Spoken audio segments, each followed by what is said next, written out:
You have one of the top startups in Arizona. I guess I do, yeah. That's impressive. Thanks, man. So your story is incredible, first of all. I want you to kind of take it back. And it's not even like we have to go that far back. Because how old are you right now? I just turned 20 a few months back. Just turned 20 years old. Yeah. So when did this start? Like, when did you realize I want to start a business? I'm going to start making some money? Was it high school? Yeah, so I don't think I ever really contemplated, like, wait, I want to do X. Yeah. I think there was just a natural pull to it. So, you know, born and raised in New York City, been building and selling stuff for the web since I was probably 7 or 8. 7 or 8? Yeah.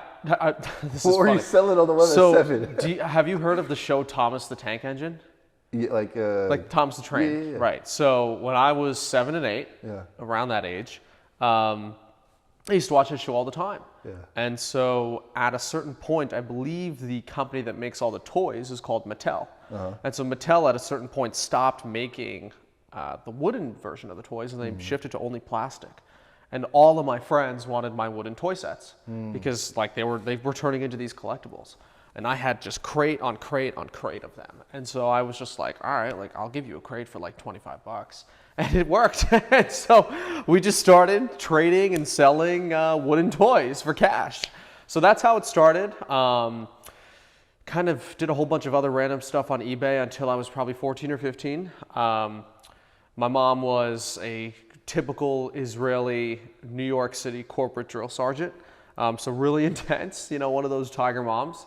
And so she sent me to this very prestigious Jewish private school in New York, and you know, tried to drill me to be very intellectual and very education heavy to go to one of these big schools. And I just got tired of it. I just revolted, and so I forced my way out. I think it was sophomore year of high school, to just like a regular public school in the city. And then, how'd you force your way out?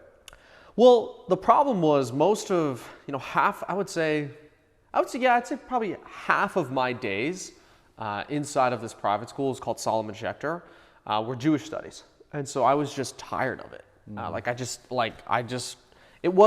They didn't teach it to you in a way that was engaging. They taught it to you in a way where they would just throw it down your throat. And I was just like, okay, I don't want to do this. Like most of my friends would start school at like 8 and get out at 1. And I would start school at like 7:15 and get out at 4. And so I was like, yeah, like I'm not doing this. So yeah, I guess the cliff notes on the rest of childhood and starting off was I helped build one of the biggest retail pharmacies in Queens called Town Pharmacies. So I was in charge of pretty much the entire front store, all the OTC revenue. Okay, that's not normal for someone at your age. So how did that happen? I found that out, yeah. So a few different dynamics talk about like right place, right time. Yeah. So this all happened when I was around 15. And oddly enough, you know, the principal in that private school, her name's Ofra Hiltzik. Ofra, if you're watching, you know this. She told my mom, I was a big troublemaker in school. I was just so bored. And so, I mean, I had my own desk in the principal's office. Like, it was really bad. I was just really rebellious. And so my mom during parent-teacher walks in and she's like, Ofra, like, when is my son going to stop being such a pain in the ass? And she's like, give him time. And once he's 15, watch, everything's going to change. And I don't know how she knew or what she saw, but she was spot on. The second I turned 15 was when I left private school, went to public school, and then my mom was like, all right, look, if you're not going to go to a Stanford or a Harvard, then like you have to get dirt under your nails, like go work. I was like, well, I don't know what that means. And she was like, I was like, well, does eBay work? Like, look, I'm making money on eBay. And she's like, no, it doesn't work. And I'm like, okay. So there was this tiny independent pharmacy that had opened, maybe a 10 or 15 minute walk from my house. It was called Town Pharmacy. And at the same time, I had also started interning and kind of shadowing the director of all digital marketing at Calvin Klein in the city. So learning how to run ads online, you know, Facebook and Google primarily. And so I walked into the pharmacy. I actually got dared by my friend, my best friend, to be like, hey, like, you won't walk into that pharmacy and ask for a job. And I'm like, all right, like, say I won't, I will. Yeah. And so I walked in, I got the job. And as I started to kind of go through the OTC inventory, I started noticing, wait a minute, like, most of our inventory is between 25 and like 70%, sometimes more, cheaper than all of the other over-the-counter inventory in other retail stores, like retail pharmacies.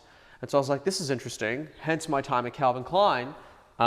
I went behind the owners' backs and started running a whole bunch of ads on Facebook and Google for probably our top 8 to 10 SKUs. And after, basically, it pretty much just clicked.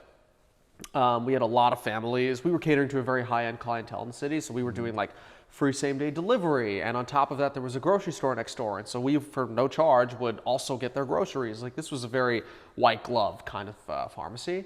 And so very quickly, everybody in the neighborhood was just immediately drawn to that service. And so not only did they start coming to buy over-the-counter inventory from us, but they also started coming to buy, moving their prescriptions to us. So that's, yeah.